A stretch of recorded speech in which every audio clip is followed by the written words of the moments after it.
Here is the Pinnacle News.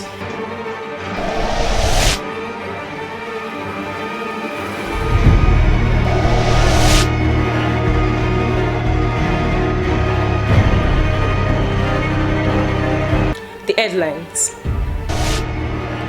Governor Obaseki urges the breakaway APC group Edo People's Movement to return to the party before peace talks. And civil society groups decries actions of the Department of State Security over Showere's continued detention.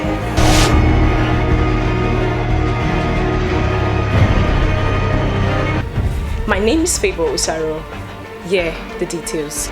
Edo State Governor Mr. Godwin Obaseki has said the breakaway All Progressive Congress group, Edo People's Movement, should return to the party before it starts peace talks. Obaseki, who spoke through his chief of staff, Taiwo Akerele, said the Edo People's Movement was not recognized by the APC constitution, although a co-convener of the Edo People's Movement, Henry Idagmo, earlier said that the governor should call for a peace meeting.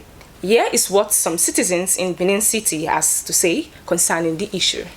Edo State is not the only place it's APC. It's APC of Nigeria, not APC of Edo State. So what is particular about Edo State that he doesn't want to create peace? Ideally, he should be the first to make the move for peace in Edo State, rather than being bellicose about issues in Edo State, being fastidious, being unrelenting. I thought he could be. But then, like I've always said, what is the issue at stake? Let's go back to the fundamentals. Bottom line, only two people know what is at stake. Neither you nor me. Only Oshomole and Obaseki know what they said, what they agreed, and what they want to do. Nobody else. So let them sort themselves out anyhow they can. Politics is all about interests. So once the interests of the gladiators meet at a point, then they will work together. Obaseki is able to concede to Oshomole, and how Oshomole is able to concede to Obaseki. And in politics, you know that it's often said that no permanent enemy, no permanent friend, it's permanent interest. Though I don't know what the conditions each of the two gladiators are putting on the table, but it all depends on how their interests meet. Will their interests meet?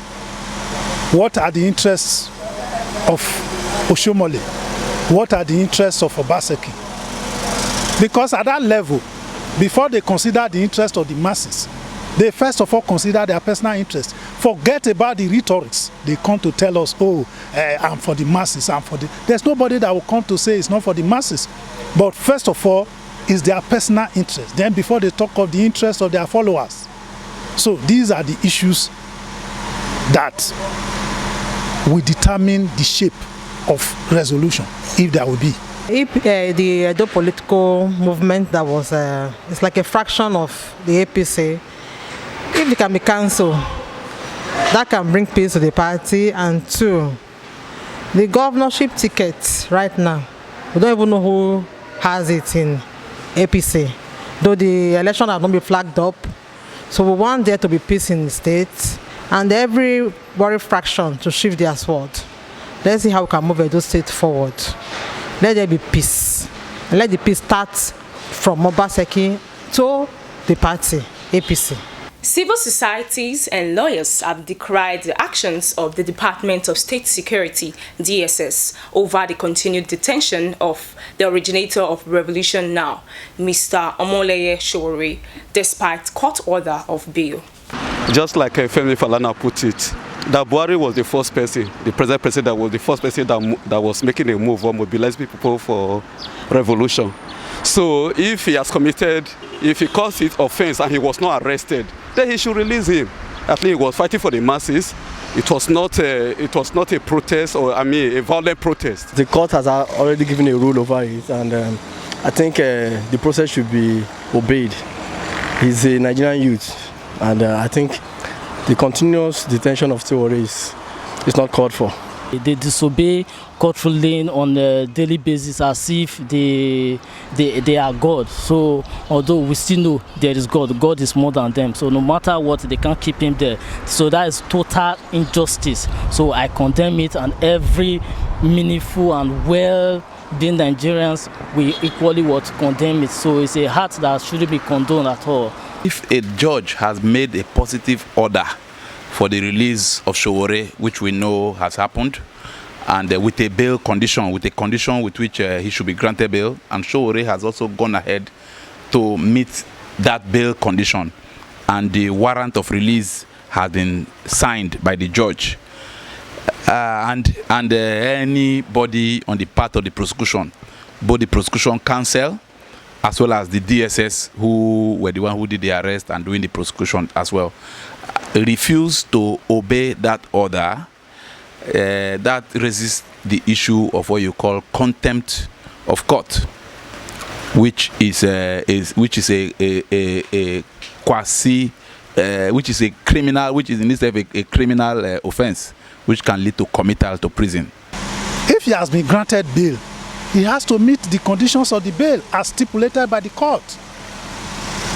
If he meets the condition of the bail, then the court will issue a warrant of release. I think that is the process. What is the court? Doesn't mean anything to him. What is the bail condition? As far as he's concerned, and that's the attitude you find amongst them, especially in the cabal and in the inner caucus of the Hausa Fulani oligarchy. What they say is the law, not what the courts say and not what the constitution say. So as long as he is there, as far as he's concerned, the courts don't mean anything, constitution doesn't mean anything. He is the law. We're back to about 14 something or 16 something of France, when Louis XIV of France said, "Le État est moi." I am the state. So he, Buhari, is the state. So he decides what is. What do I have to say? So let him do what he wants to do. When he is tired, if he's not tired, let him continue. If he rules for 25 years, let Sowore be there for 25 years. He's still in detention, as we all know. DSS is still keeping him hostage. I would like to put my words very carefully. It's like an hostage in the DSS camp. So if there's a way they can release him, and the bail conditions they gave to him is so high, and I don't think there's any way can meet the bail conditions. You know, it's like you putting an item in the rooftop and you're asking a cripple to go and get it. It's not possible. So let us see how we can free Sowore. Let them release him. And now they're asking for sureties that will come for him. You see, we are in a democracy. Let us try and have our rule of law obeyed. The courts have released him, set him free. Why are they still holding him hostage? And as you can see from the statement that was released by the Nobel laureate, Wole Soyinka, yesterday, it's a clarion call for other Nigerians to join voices with Professor Wole Soyinka's voice to see how Sowore can be released from detention. Some Nigerians have stressed the need for government at all levels to provide a lasting solution to the cases of kidnapping in the country. Laying reference to the recent kidnap of the Judge of Appeal Court, Benin Division, Justice Choma Uwonsu-Iyeme. The judge was kidnapped some weeks ago in Benin City, capital of Edo State, alongside the killing of a police orderly, Inspector A.I. Momo, by the unknown gunmen who hurriedly whisked the judge away in their car. Some Nigerians have also reacted to this unfortunate incident. Well, it's a very bad situation, very, very bad. It's just a call for the federal government and the state government at all levels for them to do something about security.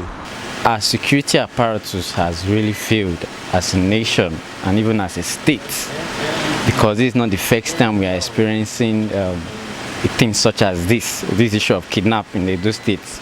It's something that is gradually becoming rampant. I feel it has really affected the judiciary, and not just the judiciary as a whole now, the entire nation as a whole, because this is, I mean, for crying out loud, this is the justice of the Court of Appeal that ought to be attending to cases, taking into effect even the number of quorums that needs to be consulted in determining election cases. assuming but not considering that she will be part of that quorum. I condemn it. So it's something that shouldn't be encouraged at all. And anyone that is found wanting or caught in that act should be dealt with according to the law. The killing of students by rival cult groups in our various institutions around the country has been described by Nigerians as disheartening. Some Nigerians have come out to speak against cultism, what they feel is responsible and the way forward. Some are of the opinion that the government has a great role to play in this, while others feel the school authority has a lot to do to curb cultism in our institutions. They should shy away from cultism. It's a very bad thing. Nobody will encourage cultism. Just imagine the student that was killed, somebody who just graduated, that was just planning of life, trying to enter the society for life. Now they have shot his life. Whoever that has killed that person now, it can happen to that person's relation, if not him. So it's very bad, and the government should also do something about it. And the school management should do everything possible not to compromise anything that has to do with doing away with cultism in university. It's not a good one. People go to school and die in school. Why they are supposed to come outside and shine? It's not thoughtful. The way forward to this, what do you think is the way forward? I think the government has a lot to do, and then the parents themselves also have a lot to do by inculcating on their children the best values and making them understand that this doesn't really pay. It's a reflection of the decay in the society, because somehow we appear to be losing it. And if something is not drastic, is not done, I think the situation we are heading to now it will be an unfortunate situation, because tertiary institution is supposed to be the standard of education. The killings are connected to alleged court killings. I think that the government has its own role to play in securing and safeguarding the environment, and to take security very important. To end the news, here are the major stories that made the headlines. Governor Obaseki urges the breakaway or Progressive Congress group, Edo People's Movement, to return to the party before peace talks. And civil society group decries actions of the Department of State Security over Showore's continued detention. And that's all we have on the news. Please subscribe to our YouTube channel and visit our website at www.pinnacletvonline.com for more news updates. You can also reach us on all of our social media platforms. My name is Favor Osaro. Enjoy the rest of your day.